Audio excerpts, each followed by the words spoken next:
Hello, in front of me I've got XIAOMI Redmi Note 9T.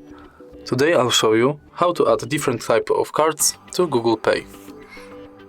So firstly, open Google Pay and tap on Passes. Now tap on Plus Pass and Transit at the beginning. Choose transit system you want to bypass to.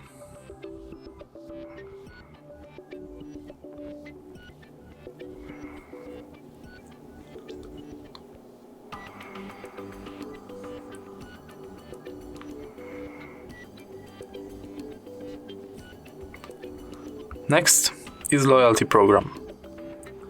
Choose loyalty card you want to connect to your Google Pay.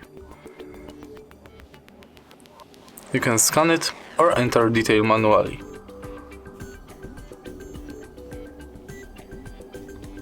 Next is gift card. Choose card, enter details and save. And that's all. If you find this video helpful, please leave like, comment and subscribe.